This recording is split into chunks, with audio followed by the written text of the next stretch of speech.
समझे ना। आज का जो रहेगा क्लास इसका फिजिक्स का 2024 का जितना भी सवाल 2024 में पूछा है बिहार पुलिस में, आज पूरा उसी का रहेगा और उसके साथ साथ उसका एक्स्ट्रा डिस्कस रहेगा। जैसे देखिए सवाल देखिए, हाँ ध्यान दीजिए यहाँ पे। जैसे पहला ही सवाल क्या बोला है कि ताप का एसआई मात्रक क्या है। तो ताप का एसआई मात्रक होता है केल्विन। ठीक है। अब एम्पियर किसका होता है? एम्पियर होता है आपका विद्युत धारा का। साथ में भी सीखेंगे कि विद्युत धारा का एसआई मात्रक क्या है? एम्पियर।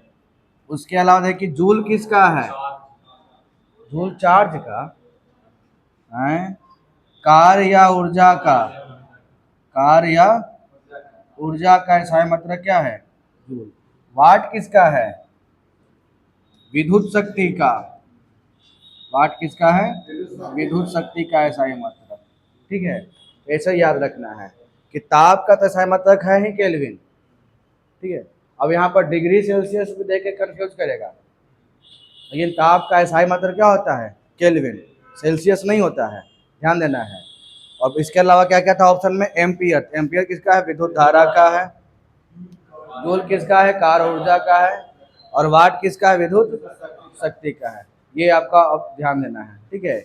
इसके अलावा आता है दूसरा क्वेश्चन पे, भार का एसआई मात्रक क्या है? यहाँ पर बहुत कंफ्यूज करता है। भार का एसआई मात्रक न्यूटन कि किलोग्राम। भार का है न्यूटन। अब भार होता क्या है समझना है। तो भार जो होता है ना, भार का जो फॉर्मूला होगा, तो भार का होता है फॉर्मूला द्रव्यमान गुना गुरुत्वीय बल। ठीक है। द्रव्यमान गुना गुरुत्वीय बल बराबर भार होता है। ठीक है। और क्या होता है सीखने के लिए? द्रव्यमान को किस में लिखेंगे? केजी में। अब बल द्रव ये क्या है? एक भार क्या है? खिंचाव बल है। भार क्या है? खिंचाव बल है। तो बल का मतलब क्या होता है? न्यूटन। इसीलिए भार का मतलब भी क्या है? न्यूटन है। अब यहाँ पर गुरुत्वीय बल लिखिए, गुरुत्वीय त्वरण लिखना चाहिए ना हमको। गुरुत्वीय त्वरण होता क्या है? ये मीटर पर सेकेंड स्क्वायर।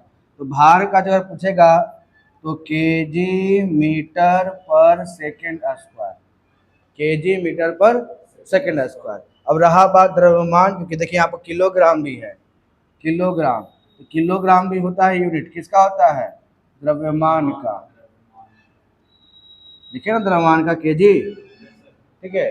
अब द्रव्यमान क्या होता है इसको सीखना है। तो द्रव्यमान होता है आपका, द्रव्यमान क्या है बताइए? द्रव्यमान होता है आपका, जैसे हम लोग देखिए, हम लोग ना अपना बोलचाल की भाषा में, बोलचाल की भाषा हम लोग गलत इस्तेमाल कर लेते हैं। जैसे हम लोग मेजर करते हैं भार, है ना, और उसका यूनिट देते हैं किलोग्राम। बात समझ रहे हैं ना। हम लोग तौलते हैं किस में? केजी में। तो केजी में तौलते हैं, तो केजी में जो निकल के आएगा वो होता क्या है? मेनली द्रव्यमान होता है। हम लोग उसको बोलते हैं कितना भारी है, बोलते हैं ना हम लोग, भार उसको बोलते हैं। लेकिन भार मेनली क्या है? भार है, भार का मात्रा क्या होता है? न्यूटन होता है। और बोलिएगा दुकानदार को कि हमको 2 न्यूटन सामान दे, तो मानेगा? मार के भगा देगा, है ना, क्योंकि भार का मतलब क्या है? न्यूटन। हम लोग उसको बोल चाल की भाषा में यूज करते कितना भारी है, कितना वजन है। लेकिन मेनली हम लोग वजन क्या करते हैं? उसका द्रव्यमान। क्योंकि द्रव्यमान का ही मात्रा क्या है? किलोग्राम। भार का मात्रक क्या है? मेनली न्यूटन है। ऐसा ही मात्रक न्यूटन है। भार होता क्या है? तो द्रव्यमान गुना गुरुत्वीय त्वरण। द्रव्यमान का यूनिट केजी और गुरुत्वीय त्वरण का मीटर पर सेकेंड स्क्वायर। अगर कभी न्यूटन ना देकर ऑप्शन में ये दे रहा है केजी मीटर पर सेकेंड स्क्वायर, तो ये भी हो जाएगा। बात समझे? चलिए, ग्राम समझिए, किलोग्राम का छोटा है। अब यहाँ पे दिखा है डाइन। तो डाइन जो होता है ना, वो बल का सीजीएस मात्रक है। बल का सीजीएस मात्रक डाइन होता है। 1 न्यूटन में कितना डाइन? 1 न्यूटन में 10⁵ डाइन। ये सब इंपॉर्टेंट पॉइंट है। और न्यूटन हो गया आपका एसआई मात्रक, डाइन हो गया आपका सीजीएस मात्रक। किसका है? बल का ही है। 1 न्यूटन में कितना डाइन? 10⁵ फिर ऐसे ही आएगा, अर्ग भी आएगा, जूल और अर्ग, है ना। 1 जूल में कितना अर्ग, 10 के पावर 7 अर्ग। ये सब को ये मतलब इसके साथ साथ में जो जो एक्स्ट्रा फैक्ट निकल के आएगा वो हम सबका चर्चा आज कर देंगे, ताकि इससे जितना सवाल पूछेगा अपना घुमा फिरा के बना सकते हैं। भार का मात्रक न्यूटन, भार का कोई द्रव्यमान किलोग्राम नहीं मारेंगे, भार का ऐसे मतलब क्या आता है न्यूटन। भार मेनली होता क्या है, द्रव्यमान गुणा गुरुत्वीय त्वरण, जिसको हम यहाँ पर लिख दिए हैं। भार होता है द्रव्यमान गुणा गुरुत्वीय त्वरण। अब गुरुत्वीय त्वरण देखिए इसी का मान बदलता है, भार का मान ही जो होता है वो बदलता है, द्रव्यमान का मान कहीं नहीं बदलता है। चाहे आप पृथ्वी पर हैं, चाहे आप दूसरे ग्रह पर हैं, चाहे चंद्रमा पर है, द्रव्यमान कभी नहीं बदलेगा। बदलेगा क्या, भार। बस समझ रहे हैं ना, क्यों, क्योंकि अलग अलग पिंड का गुरुत्वीय त्वरण अलग अलग होता है। तो जितना गुरुत्वीय त्वरण रहेगा उसके अकॉर्डिंग द्रव्यमान तो फिक्स है। जैसे अगर हम लोग का वजन जो है अभी 60 केजी मानते हैं, चंद्रमा पर कितना हो जाएगा, 100 केजी, 10 केजी, 10 केजी, 1/6 होता है ना। क्यों हो गया, कहाँ हम लोग पतले हो गए वहां जाने के बाद, नहीं, चंद्रमा का गुरुत्वीय त्वरण पृथ्वी के तुलना में कम है, इसलिए वहां पर भार का अनुभव भी कम होगा। द्रव्यमान तो वही रहेगा लेकिन भार हम लोग का कम हो जाएगा। गुरुत्वीय त्वरण क्या हो गया, वहां पर कम हो गया। इसमें नहीं बदलने वाला कौन है, द्रव्यमान, जो बदलता नहीं है। अब भार जो है हमेशा बदलता है, हमेशा क्या मतलब, अगर पिंड चेंज करता है, पृथ्वी पर है जाइएगा, मंगल पे जाइएगा आप, चंद्रमा पे, है ना, तब आपको वहाँ पर भार अलग अलग हो जाएगा, लेकिन द्रव्यमान आपका वही रहेगा।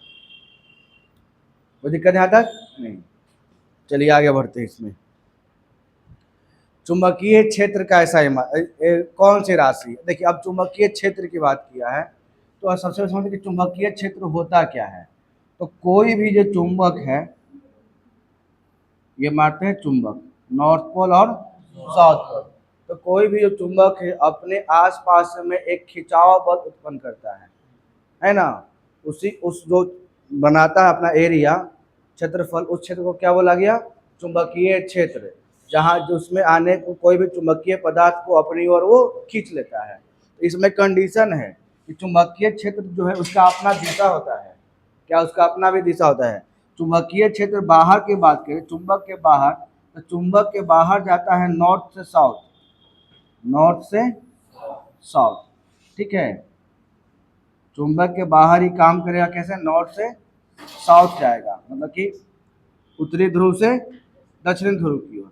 लेकिन अगर चुंबक के अंदर बात करेंगे तो चुंबक के अंदर जाता है कैसे, साउथ से नॉर्थ। ध्यान देना, सवाल घुमा के भी पूछता है कि चुंबकीय क्षेत्र जो है चुंबक के बाहर किस दिशा से किधर जाता है, तो नॉर्थ से साउथ। डायग्राम बना दिए नॉर्थ से साउथ की ओर। लेकिन अगर चुंबक के अंदर की बात करेंगे तो चुंबक के अंदर कैसे, तो साउथ से नॉर्थ।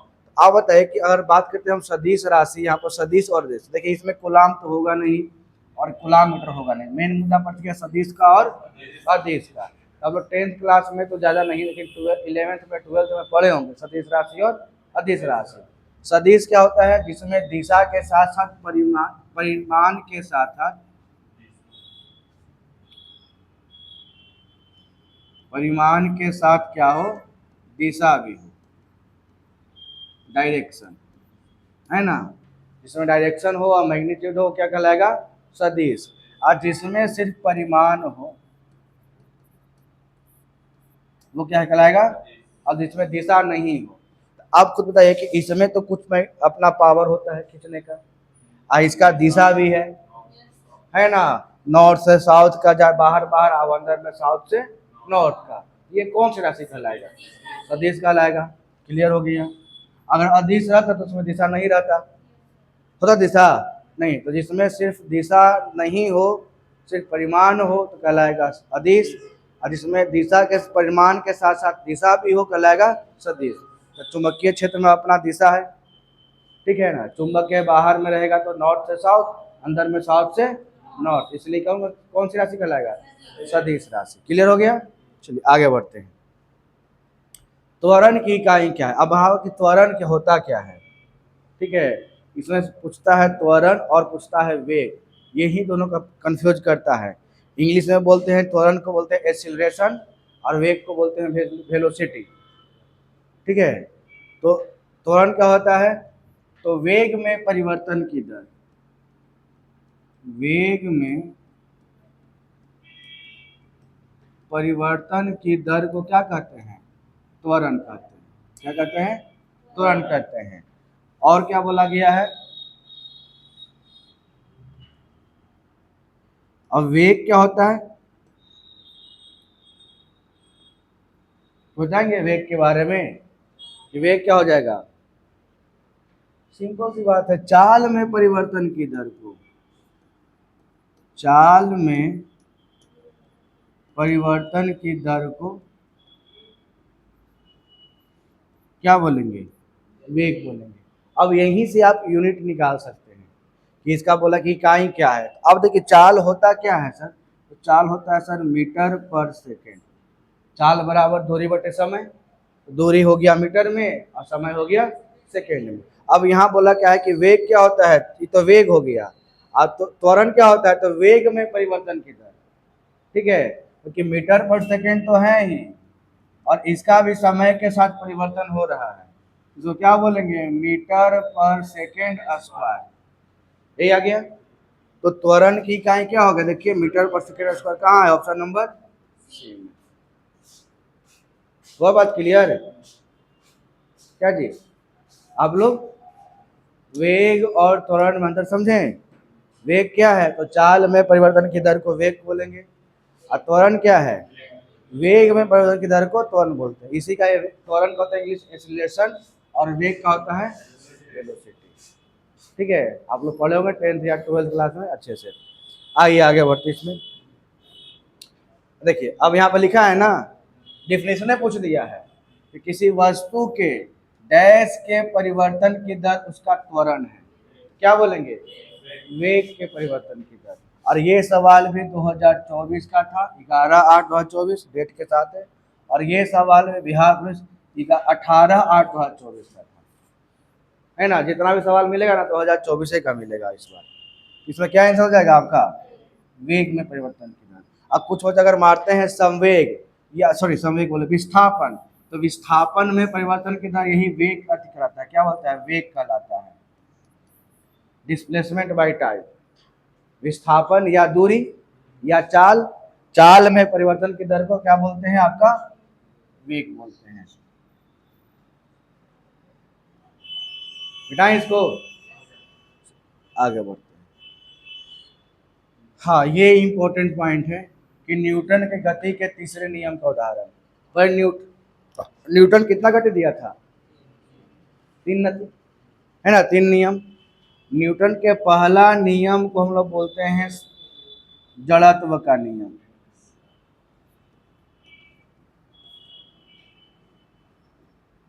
दूसरा नियम को हम लोग बोलते हैं बल का नियम।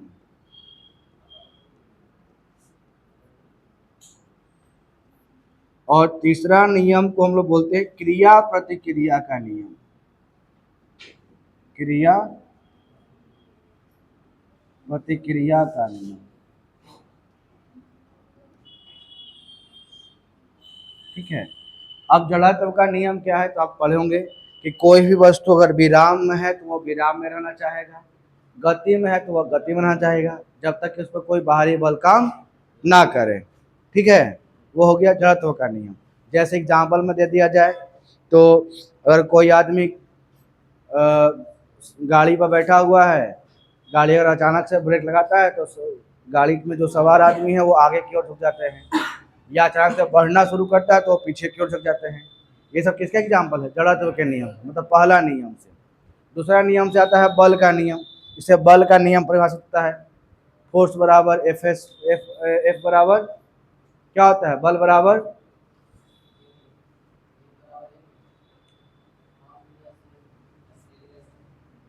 एफ बराबर द्रव्यमान गुना त्वरण, बल बराबर द्रव्यमान गुना त्वरण।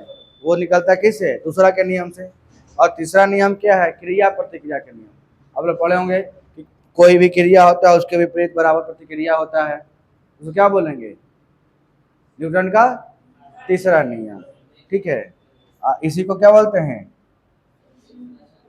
संवेग त्वरण का नियम, ठीक है, क्रिया प्रतिक्रिया का नियम। इसमें क्या होता है कि अगर आप बंदूक से चलाते हैं गोली तो बंदूक का झटका पीछे की ओर आता है ना। नाव पर अगर आप जब जा रहे हैं, नाव से उतरिएगा तो नाव को धक्का देगा, पीछे की ओर नाव चला जाता है, किनारे से थोड़ा हट जाता है। तो सब किसका एग्जाम्पल हो गया? न्यूटन के तीसरे गति नियम का। यहाँ पर सवाल पूछा कि न्यूटन गति के तीसरे नियम का उदाहरण क्या है? देखिए, क्रिया प्रतिक्रिया। कैसे बोलेंगे? रॉकेट का उड़ना। हुआ ना? रॉकेट जब उड़ेगा तो क्या होगा? उसके उतना ही प्रेशर नीचे की दबाएगा, तब वो ऊपर की ओर भागता है। समझ में आ रहा है ना सबको? चलिए आइए, जड़त्व देखिए, पूछ ही दिया सवाल। जड़त्व का नियम न्यूटन का कौन सा नियम है? प्रथम नियम है ना। दूसरा में बल का नियम, और तीसरा आपका क्रिया प्रतिक्रिया का नियम। देखिए, अब ये आया है सवाल कार्य का। बोला क्या क्वेश्चन में? ये भी 2024 का ही सवाल। बोला क्या है कि 10 न्यूटन का एक बल एक निकाय पर काम कर रहा है, निकाय बल की दिशा में 5 मीटर विस्थापित हो जाता है, तो कार्य ज्ञात करें। कार्य क्या होगा? तो कार्य का फॉर्मूला जो होता है ना, कार्य का फॉर्मूला होता है बल गुना विस्थापन। बल गुना विस्थापन।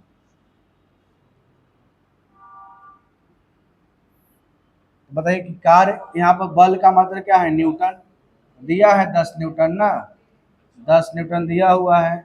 अब विस्थापन कितना गया है? 5। 10 बचे कितना? 50। अब 50 न्यूटन मीटर लिखा हुआ है कहीं पे, ऑप्शन नंबर बी। कार्य का मात्रक क्या होता है? मात्रक जूल होता है। अब यहाँ पर 2 पॉइंट और समझ के आता है, अगर आप इसको अच्छे से पढ़िएगा कार्य के बारे में।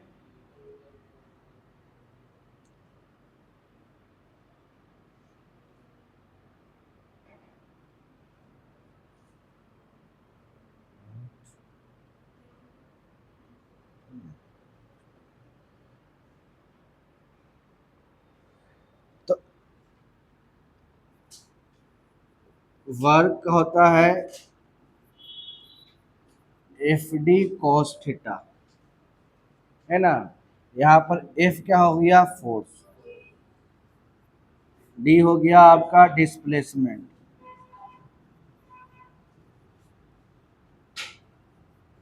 ठीक है, ये हो गया आपका फोर्स, डी डिस्प्लेसमेंट। अब यहाँ समझना क्या है कि यहाँ पर कॉस थीटा का भी कहानी यहाँ पर आता है, मेन मुद्दा। तो ये बोला है कि अगर थीटा का वैल्यू दे दिया जाए 90 डिग्री, या थीटा का वैल्यू दे दिया जाए आपका 0 डिग्री, यहाँ से सवाल फंसाता है। अब देखिए, कॉस 0 का वैल्यू होता है कितना? 1 होता है, तो काम हो रहा है। और कॉस 90 का वैल्यू कितना होता है? 0। अगर थीटा का वैल्यू 0 दे देगा तो काम क्या हो जाएगा? काम हो जाएगा आपका शून्य। काम क्या हो जाएगा? शून्य, कोई काम नहीं। जैसे कोई आदमी जो है भारी भरकम वस्तु लेकर, सामान लेकर अपने माथा पर ले लिया और खड़ा है। क्या है? खड़ा है। उस कंडीशन में जो वहाँ पर एंगल बन के आएगा, वो कितना एंगल बन के आएगा? 90 डिग्री का एंगल बन के आएगा। खड़ा रहेगा तो कितना एंगल बन के आएगा? 90 डिग्री का। तो उस कंडीशन में उसको काम पर बोलना ही नहीं जाएगा, वो नहीं बोलेंगे कि उसका काम किया, काम से वर्क डन कितना हो जाएगा? 0 हो जाएगा। बात समझें? तो थीटा का वैल्यू भी आपका काम करता है। जब वर्क का फॉर्मूला क्या होता है? एफ डी कॉस थीटा, या कहीं कहीं पर डी के स्थान पर एफ एस कॉस थीटा लिखता है ना। तो एस का मतलब वहाँ पर क्या होता है? डिस्प्लेसमेंट या डिस्टेंस जो भी है। यहाँ डी स्टैंड फॉर डिस्प्लेसमेंट, विस्थापन का। डिग्री का वैल्यू 90 डिग्री रहेगा तो काम कितना? 0। 90 के अलावा और कुछ भी रहेगा तो काम होते रहेगा। 0 हो, 90 हो गया तो कितना? काम शून्य हो गया, मतलब उसको कोई वेतन नहीं मिलेगा अगर कोई सब काम कर रहा है तो। क्या कोई दिक्कत? कब एग्जाम है आपका? 27 को। 27 को आपका भी? 27, 27 आपका भी 27? अच्छा, आपका तो हो गया ना, 3 तारीख को है।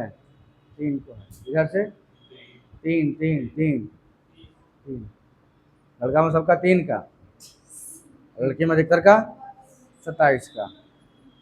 कहाँ दिया सेंटर आपका 3 तारीख वाला? तो ज़्यादा दूर तो नहीं है, इसीलिए आप अकेले हैं ना, नज़दीक में है। भाई किसी की भेजा है नवादा, किसी को कहीं और भेजा है ना। तो लड़का में बस एक ही का गया था पटना में, नहीं ना? आपका जो दोस्तों आते थे सनी का, उनका पटना था।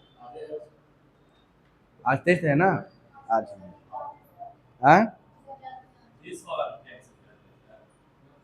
कहाँ कैंसिल किया? किसका? 16 वाला कैंसिल कर दिया। अभी ऑफिशियल कहीं नोटिस मिला है? स्टेटस तो कुछ लगा देता है नहीं। ऑफिशियल जब नोटिस जारी करेगा ना सरकार द्वारा, आयोग द्वारा, तभी कैसे में आ जाएगा। उसे तो आप भी लगा सकते हैं, प्रिंट आउट करवाइए। अभी तो एआई का ज़माना है, कहीं से अपनी मोहर मरवा दीजिए, अब हो गया, लगा दीजिए। ये बात समझे आप लोग? चलिए आगे बढ़ते हैं। देखिए अब यहाँ पर समझना है कि सौर कुकर में सौर ऊर्जा भंडार के लिए निम्न में से किस दर्पण का उपयोग किया था। अब यहाँ से दर्पण सवाल पूछा है। देखिए सौर कुकर की बात किया है, तो कुकर में खाना कब जल्दी पकेगा? जब पूरा का एनर्जी को एक जगह केंद्रित करेगा तब। तो एक जगह केंद्रित करने वाला कौन सा दर्पण बताइए? अवतल ना, अवतल दर्पण है। इस अवतल दर्पण को ही बोलते थे अभिसारी दर्पण।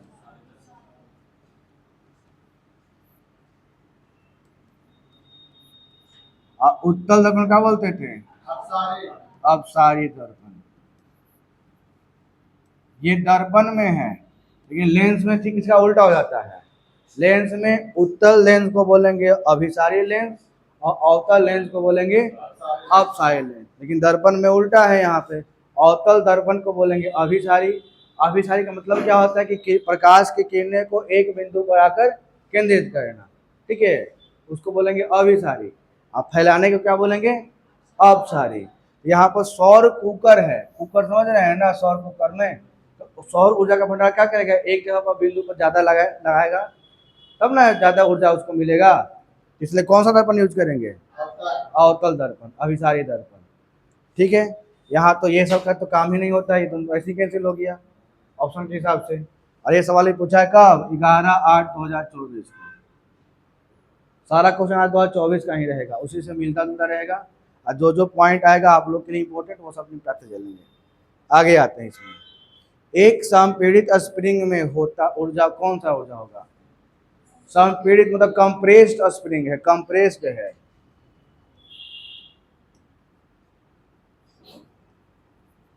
मतलब कि आप ऐसा स्प्रिंग लिए ना, तो स्प्रिंगों को इसे दबा के रखे हुए हैं संपीड़ित करके। तो संपीड़ित करके रखिएगा तो उसमें कौन सा ऊर्जा रहेगा? स्थितिज ऊर्जा, पोटेंशियल एनर्जी, ठीक है। ऊर्जा आपका दो ही ना, इधर से स्थितिज और गतिज। स्थितिज ऊर्जा इसको बोलते हैं। इसका फॉर्मूला क्या होता है? पोटेंशियल एनर्जी का फॉर्मूला होता है mgh। m हो गया आपका मास, इसको बोलते हैं द्रव्यमान। जी हो गया आपका गुरुत्वीय त्वरण, इसका वैल्यू कितना? 9.8 मीटर पर सेकेंड स्क्वायर। और h हो गया आपका हाइट, कितना ऊंचाई पर आपका है। जैसे छत के ऊपर जो टंकी होता है पानी का टंकी, तो पानी के टंकी में भी कौन सी ऊर्जा रहेगी? स्थितिज ऊर्जा, ठीक है। अब कोई चीज गतिमान रहेगा तो उसमें रहेगा गतिज ऊर्जा। तो गतिज ऊर्जा का फॉर्मूला क्या होता है? काइनेटिक एनर्जी बराबर 1/2 mv²। यहाँ पर m इसमें भी मास हो गया, और v क्या हो गया? वेलोसिटी, वेग, है ना। और इसमें देख, इसमें सवाल पूछता है कि अगर v को दुगुना कर दिया जाए, है ना, तब गतिज ऊर्जा कितना हो जाएगा? तो v को करेंगे तो v², दो का स्क्वायर 4, तो 4 गुना हो जाएगा वो। बात समझ में आया? ये सब सवाल पूछता है, घुमा फिरा के सवाल, समझिएगा इस चीज को। एक होता है स्थितिज ऊर्जा mgh, गतिज ऊर्जा 1/2 mv², ठीक है। अब बाकी रासायनिक ऊर्जा विद्युत ऊर्जा दे तो अलग बात है, जो रसायन से प्राप्त हो रासायनिक ऊर्जा, जो विद्युत से मिला विद्युत ऊर्जा। चलिए आगे देखिए। हाँ ये समझना है, किसी दिए गए पिंड का पृथ्वी के केंद्र में भार कितना होगा, बताइएगा।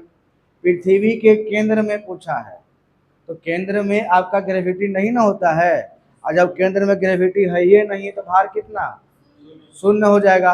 आपको पता है कि भार जो होता है, भार डिपेंड करता है किस पे, द्रव्यमान गुना गुरुत्वीय त्वरण। गुरुत्वीय त्वरण, अब पृथ्वी के केंद्र में गुरुत्वीय त्वरण का वैल्यू कितना है, 0 है। तो गुरुत्वीय त्वरण के 0 के साथ अगर आप कितना भी द्रव्यमान लेके जाइएगा वहां पे, तो भार कितना निकल के आ जाएगा, 0 हो जाएगा, यही ना है। तो बोला केंद्र में भार कितना, 0। अच्छा एक सवाल पूछता है बड़ी जी और छोटी जी का वैल्यू, और ये काफी पूछा भी है, ठीक है, थोड़ा बहुत उसको समझा देते हैं कहाँ कहाँ से निकलता है। बात करते हैं, अच्छा गुरुत्वाकर्षण का नियम कौन दिया था, बताइए,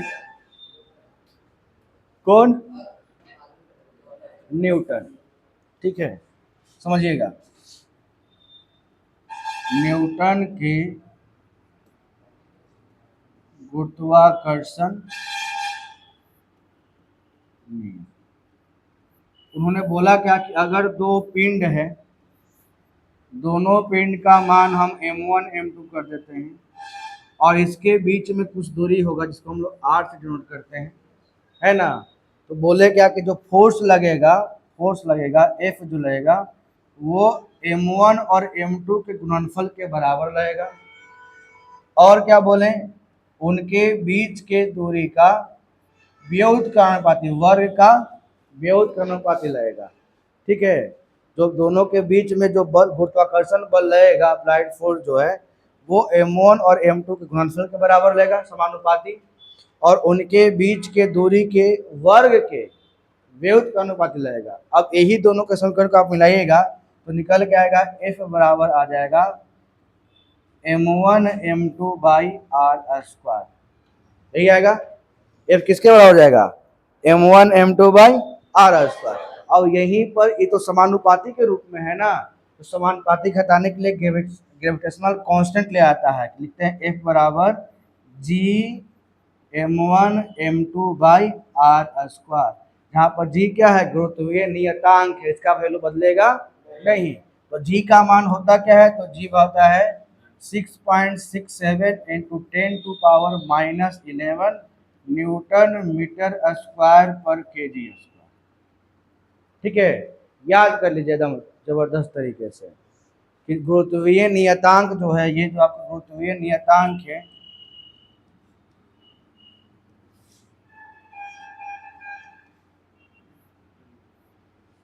कैपिटल जी, उसका वैल्यू कितना, तो 6.67 into 10 to power -11 newton metre square पर केजी स्क्वायर। कोई दिक्कत यहाँ तक नहीं होगा। अब रहा के साथ छोटी जी, जो स्मॉल जी है वो कैसे डिपेंड करता है, देखिए स्मॉल जी का वैल्यू निकल के आएगा आपका, स्मॉल जी बड़ा होता है gm बाई r, ठीक है।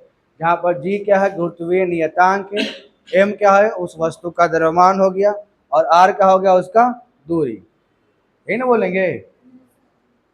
अब इसका वैल्यू अगर पुट कीजिए आप पृथ्वी का अगर लेकर देखिएगा कि पृथ्वी पर कितना हो जाएगा, तो क्या बोल निकल के आएगा,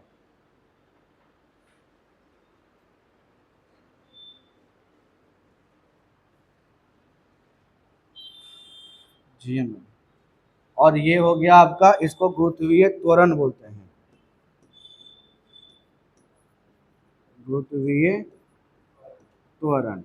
और ये आपका जिस पिंड पर है उस पिंड के अनुसार चलता है, जिस पिंड पर आप रहिएगा उसके अनुसार गुरुत्वीय त्वरण क्या होगा, बदलेगा मान उसका। तो हम बात करें पृथ्वी का, तो पृथ्वी का कितना है, 9.8 मीटर पर सेकेंड स्क्वायर, ठीक है।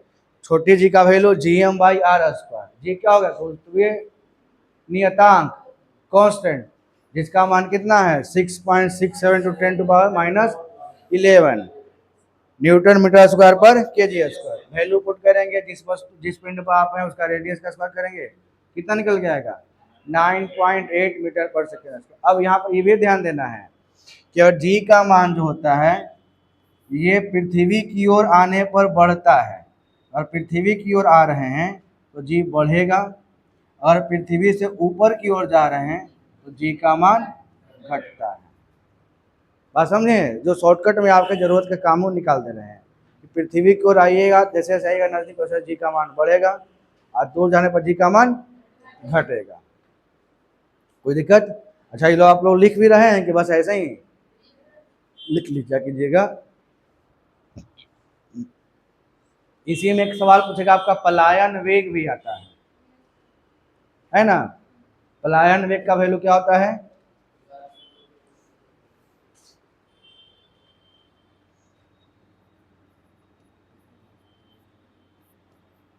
पृथ्वी का पलायन वेग, देखिए पलायन वेग निकालते कितना, कैसे? √2GR का फॉर्मूला क्या होता है कि √2GR। जी हो गया आपका वही गुरुत्वीय त्वरण, आर हो गया आपका वही रेडियस। पृथ्वी का पूछा जाए पलायन वेग, पृथ्वी का पलायन वेग 11.2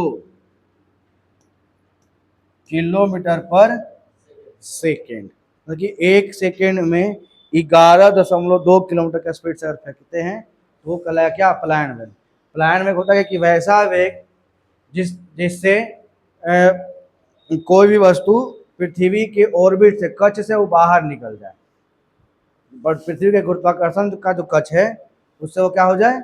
बाहर निकल जाए, वो कहलाएगा पलायन। मतलब कि अगर आप इतना का स्पीड का पत्थर फेंकिएगा तो पत्थर दोबारा रिटर्न होकर धरती पे नहीं आएगा, वो पृथ्वी की ओर मतलब अंतरिक्ष में घूमते रहेगा। बात समझे? लेकिन पॉसिबल है नहीं इतना स्पीड से फेंकना। 11.2 किलोमीटर पर सेकेंड, मतलब 1 सेकेंड में उतना दूर 11 किलोमीटर। हाँ बोलिए, क्या दिक्कत हुआ? बोलिए। क्या?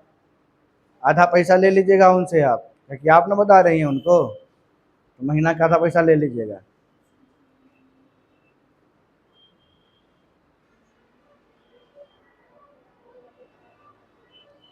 उतार लिए? आगे आते हैं, ये समझे ना न्यूटन गुरुत्वाकर्षण नियम। क्या बोले कि अगर दो पिंड है, दोनों के बीच का डिस्टेंस r है, तो पिंड के गुणनफल के समानुपाती और डिस्टेंस के वर्ग के वियोग के अनुपाती, उसी को निकालेंगे तो क्या निकल के आएगा? यहाँ पर कांस्टेंट लेंगे g, और g का मान कितना 6.67 10 to power minus 11 newton metre square पर। ध्यान दे दीजिएगा आप लोग थोड़ा बहुत उसका, ऐसे ना कि भूल जाइए बाद में। आइए अगला सवाल देखते हैं। आया? जी का मान कितना है? ये स्मॉल जी का मान 9.8 मीटर पर सेकेंड स्क्वायर, क्योंकि जिससे सवाल कर रहा है उसे एक आध दो सवाल एक्स्ट्रा भी दे दे रहा है डायरेक्ट उसी से। अब देखिए इतना, इस सवाल में कितने तरीके से फंसाया है। कभी कहीं 10 भी होता है, ठीक है, जी का मान 10 भी होता है, लेकिन कहाँ पे होता है बताइए? ध्रुव पर, है ना? जी का मान दो को होता है, एक होता है 10 मीटर पर सेकेंड, दूसरा 9.8 मीटर पर सेकेंड, सेकेंड स्क्वायर लिखा गया, ठीक है। 9.8 मीटर पर सेकेंड स्क्वायर और 10 मीटर पर सेकेंड स्क्वायर, तो 10 जो होता है हो जाएगा आपका ध्रुवों पर, और भूमध्य रेखा पर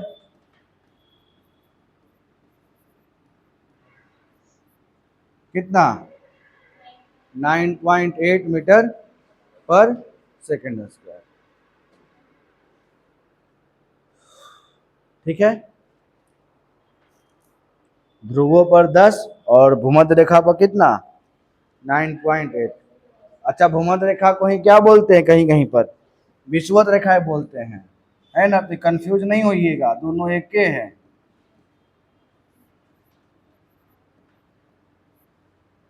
आप लोग इस पॉइंट को पढ़े होंगे किसमें, ज्योग्राफी में।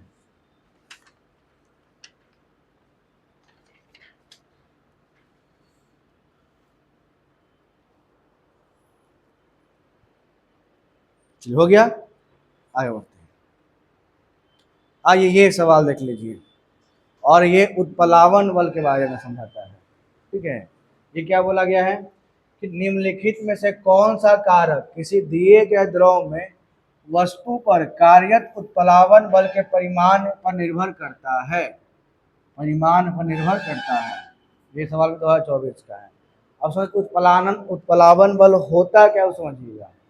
तो अगर कोई वस्तु को किसी द्रव में आंशिक या पूर्णतः डुबाया जाता है, ठीक है, तो द्रव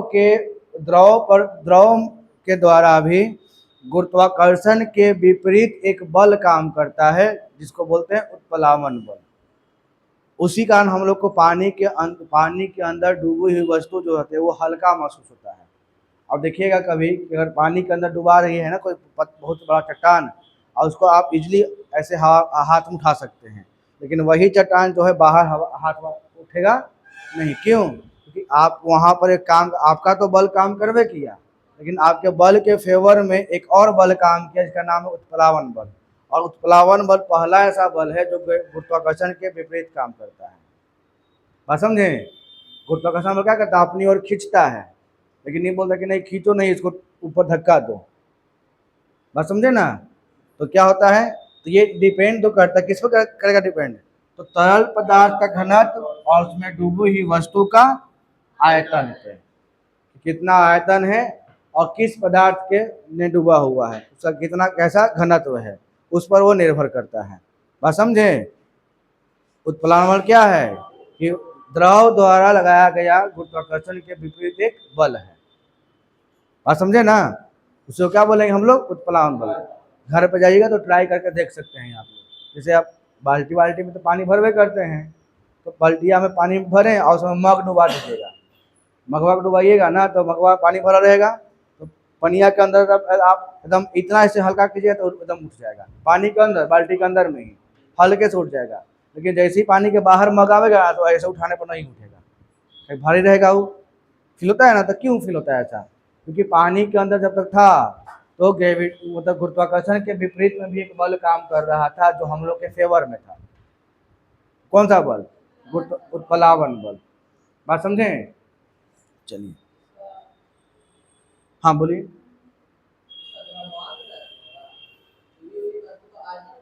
हाँ आयतन पे,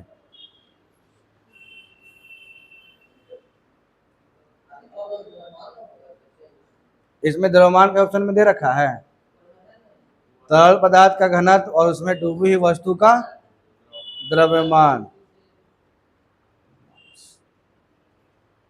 नहीं, ये होगा आयतन ही होगा इसका सही होगा। आयतन में कितना स्पेस घेरा है, पत्थर बड़ा है कि छोटा है, ठीक है, उस पर काम करेगा आपका उत्प्लावन बल। जैसे बल लगाएगा तो जितना ज़्यादा स्पेस करेगा उतना ज़्यादा ना बल लगाएगा नीचे से सारा चीज वस्तु पे। अच्छा और आगे देखिए, ऊंचाई पर उड़ते हुए विमान के केबिन के अंदर का दबाव डैश होता है, कैसा होता है। और ऊंचाई पर विमान उड़ रहा है तो उस विमान के केबिन जो केबिन में दबाव कैसा रहेगा, बाहरी के दबाव से कम रहेगा कि समान रहेगा, कि बाहर की तुलना में अधिक रहेगा, कि समुद्र तल पर समान वायुमंडलीय दबाव रहेगा। क्या इसका आंसर हो बताइए सोचकर। हाँ बाहर की तुलना में क्या रहेगा, अधिक रहेगा, और बाहर की तुलना में कम रहेगा तो क्या होगा, वायुयान जो है वो क्रैश हो जाएगा, मतलब क्रश हो जाएगा, मतलब सिकुड़ जाएगा वो। याद कीजिए आप लोग, इसका घटना घटा था समुद्र तल के नीचे कुछ साल पहले, है ना। गहराई में जा रहे थे बहुत बड़े बिजनेसमैन के, तो उनके परिवार अंदर देखने के लिए शहर पे था ना एक, क्या हो गया था वो, वायुमंडल मतलब समुद्र तल के अंदर जैसे गए तो ऊपर से दबाव बन गया, अंदर का दबाव क्या था, कम था, वो सिकुड़ गया, सब लोग उसी में मर गए। समझे थे ना, कुछ दिन पहले बहुत न्यूज में चला था वो। वही हाल यहाँ पर भी होगा। और बाहरी दबाव ज़्यादा है और अंदर में क्या है, दबाव कम है, तो सिकुड़ जाएगा। ठीक है, तो इसलिए क्या बात है कि बाहर की तुलना में अधिक रहता है किसका, अंदर का दबाव, केबिन का दबाव। देखिए अब ये समझिएगा, किसी पदार्थ को ठोस से द्रव में बदलने के लिए आवश्यक है, देखिए ठोस से बनाना है द्रव, उसको क्या चाहिए, उष्मा चाहिए, यही ना। अब देखिए अगर उष्मा की बात कर रहे हैं बदलने के लिए, तापमान उपान की बात कर रहे हैं, यहाँ पर एक आता है फॉर्मूला डिग्री सेल्सियस को केल्विन में बदलने के लिए, है ना। केल्विन को बदलना है फ़ारेनहाइट में, फ़ारेनहाइट को र्यूमर में, किसी को याद है। हाँ हाँ वही वाला, देखिए क्या क्या था, C/5 F-32/9 बराबर R बटे कितना, R stand for rumour, R होता है K-273 बटे कितना, K-273/5। ये हम एक ही बार में सबका लिख दिए हैं ताकि आप कोई दिक्कत ना हो, समझें। अगर फ़ारेनहाइट को बदलना है केल्विन में तो ये दोनों का ले लेंगे, डिग्री सेल्सियस को बदलना है फ़ारेनहाइट में तो ये दोनों का सिर्फ लेंगे। याद आ रहा है कुछ, आप लोग के जो क्लास चला था फाउंडेशन क्लास, उसमें पूरा डिटेल से हम बताए थे और 3-4 सवाल भी लिए थे, बदलने के लिए भी दिए थे। याद तो नहीं आ रहा होगा क्या जी बालक। अच्छा उष्मा का मात्रा क्या होता है,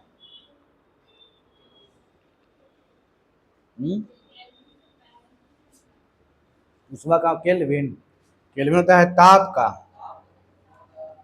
उष्मा का दो गो मात्रक है, या तो आप उष्मा का कैलोरी बोल सकते हैं या आप उष्मा के लिए जूल बोल सकते हैं, है ना। क्या बोलेंगे उसके लिए, जूल। या तो उष्मा कैलोरी बोलिए ऑप्शन में दे है तो, या तो जूल होगा। अब ये डिग्री को बदलने के लिए दिए हैं कि डिग्री सेल्सियस को बदलिए फ़ारेनहाइट में, र्यूमर में या केल्विन में, तो एक ही बार में हम सब चारों लिखवा दिए। हम क्या क्या बोले कि अगर आपको डिग्री सेल्सियस बदलना है केल्विन तो हम पहला और चौथा इस्तेमाल करेंगे, फ़ारेनहाइट को बदलना है केल्विन में तो दूसरा और चौथा, है ना। लिखेंगे क्या कि F-32/9 बराबर K-273/5। जैसे कि अब सवाल एक पूछता है आपका, एकदम चर्चित सवाल है कि मनुष्य के शरीर का सामान्य ताप कितना है, पूछता है ना, बहुत बार देखे होंगे आप लोग। मनुष्य के शरीर का सामान्य ताप कितना है, और दो का सवाल पूछता है, एक आपका फ़ारेनहाइट में भी देता है और दूसरा क्या आता है, सेल्सियस में देता है। तो फ़ारेनहाइट में कितना बोलेंगे, 98.6 डिग्री फ़ारेनहाइट, और डिग्री सेल्सियस में 37 डिग्री सेल्सियस। याद कर लीजिए, एकदम रट लाइए, ठीक है।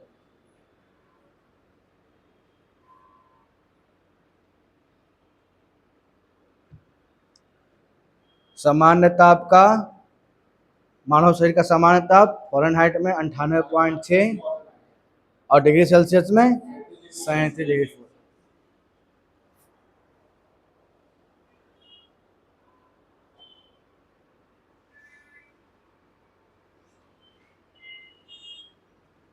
हो गया सबका, चलिए आगे आते हैं अगला सवाल।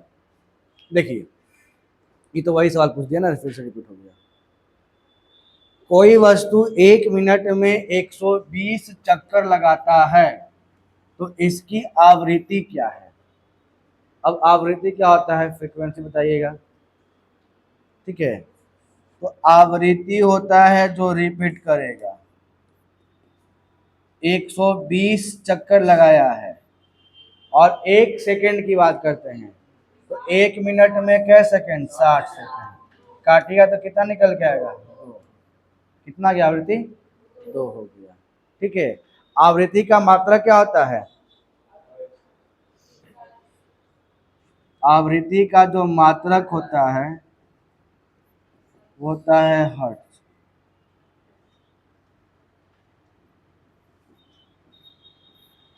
इसको लिखते हैं एच जेड, है ना। आवृत्ति का मात्रक क्या है? हर्ट्ज। ठीक है, अब बात करते हैं आवृत्ति। देखिए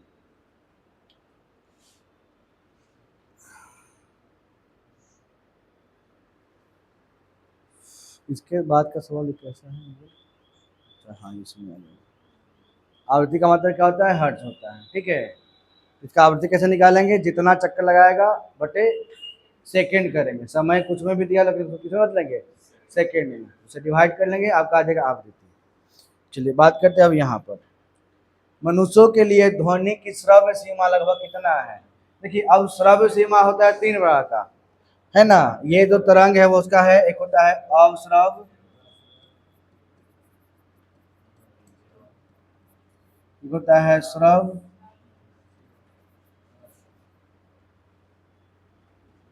श्रव तरंग, और तीसरा है पराश्रव। अवश्रव क्या होता है? 0 से लेकर 20 हर्ट्ज। अब ये हो गया श्रव 20 हर्ट्ज से लेकर 20,000, है ना। और ये हो गया आपका 20,000 से ज्यादा। समझे? 0 से लेकर 20 हर्ट्ज तक रहेगा तो उसको क्या बोलेंगे? श्रव तरंग, अश्रव।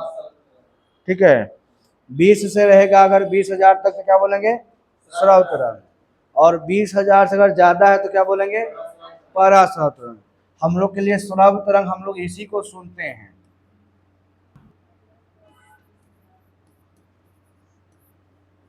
मनुष्यों के लिए ये श्रव तरंग कितना है? 20 से 20,000 दिख रहा है। 20 से 20,000 कहाँ दिख रहा है? ऑप्शन नंबर सी में, 20 हर्ट्ज से 20,000।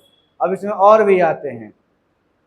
ठीक है, इसमें क्या क्या आता है कि कितना डेसिबल तक कान जो है सुन सकता है, और कितना डेसिबल को रखा गया है नॉइज पोल्यूशन में, कितना को? देखिए 45 डेसिबल। अगर हाँ 45 डेसिबल तक हानिकारक नहीं है। हाँ समझें, 45 डेसिबल तक अगर साउंड आ रहा है तो ये हानिकारक नहीं है, हानिकारक नहीं है। किसके अनुसार? WHO के अनुसार। ठीक है, लेकिन अगर ध्वनि प्रदूषण की बात करते हैं हम लोग तो 75 डेसिमल से ज्यादा जैसे होता है ना। कितना? 75 डेसिबल। तो ये कर देगा प्रदूषण के श्रेणी में रखा गया है। किसके श्रेणी में? प्रदूषण के श्रेणी में इसको डाल दिया गया है। उम्मीद करते हैं कि आप लोग समझ पा रहे होंगे इस चीज को। समझ रहे हैं ना? अच्छा बताइए कि फुसफुसाहट कितना तक होता है? 15 से 20। 0 में कोई फुसफुसाएगा? 0 में तो आवाज नहीं निकलेगा। तो 15 से 20 जो है ना वो फुसफुसाहट की श्रेणी में है। कोई फुसफुसा रहा है, आप 75 से ऊपर चल गया, आपका प्रदूषण, डीजे का आवाज, पटाखा का आवाज 75 से ऊपर। नॉर्मली जो हम बोल रहे हैं आप सुन पा रहे हैं, तो ज्यादा लाउडली और चिल्लाएंगे हम तो 45 तक जाएगा, जो यहाँ तक आपका हानिकारक नहीं है WHO में। लेकिन 75 से चल गया तो वो प्रदूषण में। हाँ 45 से 75 के बीच में तो हानिकारक साउंड है। फिर प्रदूषण क्या पूछ रही है?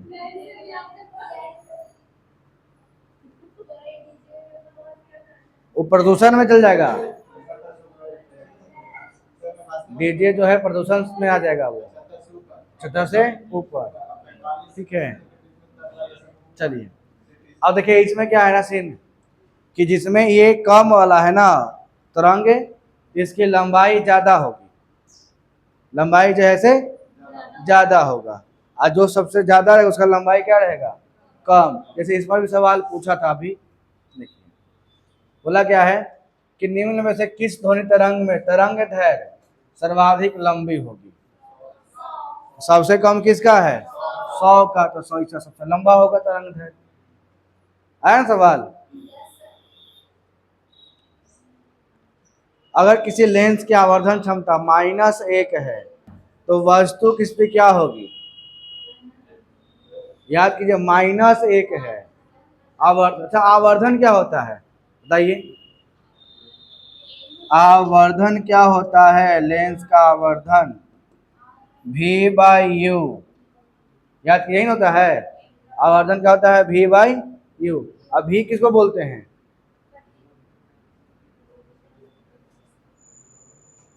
V क्या हो गया? प्रतिबिंब की ऊंचाई, और U वस्तु की ऊंचाई। ये हो जाएगा आपका प्रतिबिंब की ऊंचाई,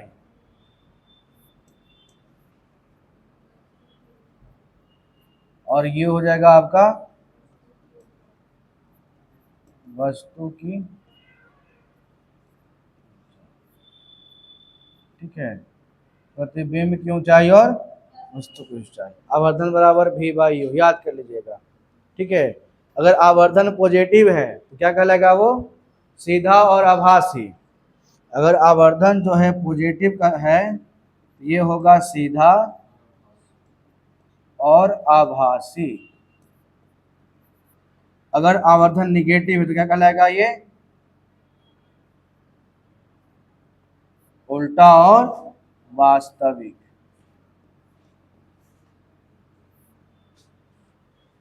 अगर आवर्धन पॉजिटिव है तो सीधा और आभासी, आवर्धन उल्टा है मतलब निगेटिव है तो उल्टा और वास्तविक। ठीक है।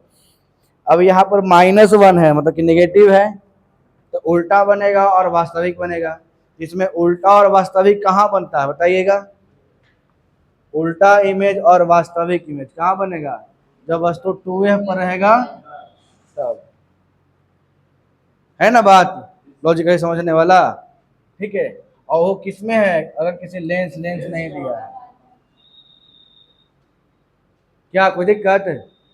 सन्नी कुमार टेंशन दिखाई दे रहे हैं जी आप, जैसे आप लोग, ये भी लोग है व्यू यानी दिक्कत? नो।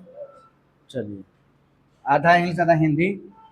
अवधन क्या होता है? प्रतिबिंब की ऊंचाई बटे वस्तु की ऊंचाई V/U। पॉजिटिव है तो सीधा आभासी, निगेटिव है तो उल्टा और वास्तविक। अच्छा, इस पे कुछ और बताते हैं। लेंस से या दर्पण से यूज करते हैं कुछ और पॉइंट। अभी जो लिखेंगे ना उसको एकदम याद कर लीजिए फटाफट, ज़्यादा नहीं टेंशन लेना है। और हम बात करते हैं, देखिए यही से एग्जाम में देगा, अवतल दर्पण का प्रयोग कहाँ कहाँ होगा? अवतल दर्पण का उपयोग हम कहाँ कहाँ कर सकते हैं, और उत्तल दर्पण का उपयोग कहाँ कहाँ कर सकते हैं?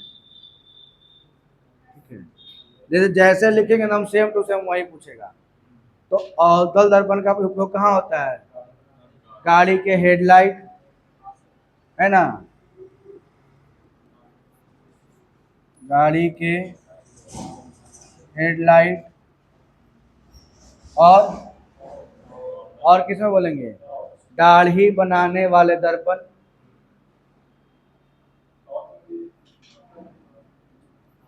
दाढ़ी बनाने वाले दर्पण। ठीक है। और क्या हो जाएगा आपका? सोलर प्लेट में हो जाएगा, है ना, वही सर्च लाइट टॉर्च बोलते हैं उसमें हो जाएगा सोलर प्लेट।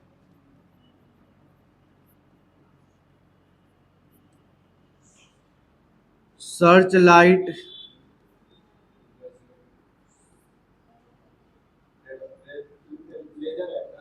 हाँ सर्च लाइट हो गया। और बोलते हैं लेजर लाइट, ठीक है, लेजर लाइट।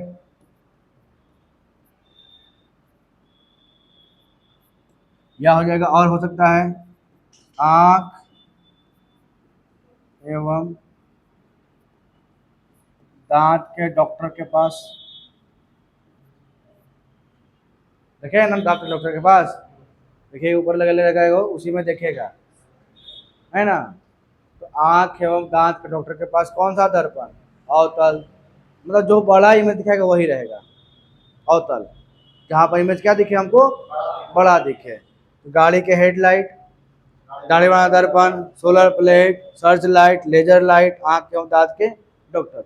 अब इमेज को छोटा देखने के लिए हम किसका इस्तेमाल करेंगे, उत्तल का। इसका मेनली दो ही जगह इस्तेमाल होता है, कहाँ कहाँ, गाड़ी के साइड मिरर में ताकि इमेज छोटा होता है, और क्या होता है, देखे होंगे कहीं कहीं पर कि सड़क के टर्निंग पर लगा रहेगा परावर्तक दर्पण, गोल वाला, देखिए कहीं ना, जहाँ टर्निंग रहेगा ना वहाँ पीछे लगा रहेगा कौन, वहाँ पीछे परावर्तक, ताकि आप उसमें देख लीजिएगा कि हाँ पीछे से कौन गाड़ी आ रहा है। आप बहुत बड़का मतलब पूरा रोड का उसमें दिखा देगा, उतना छोटा में करके, ठीक है। तो रोड पर लगे परावर्तक दर्पण के रूप में, और क्या बोले हम, गाड़ी के साइड मिरर के रूप में।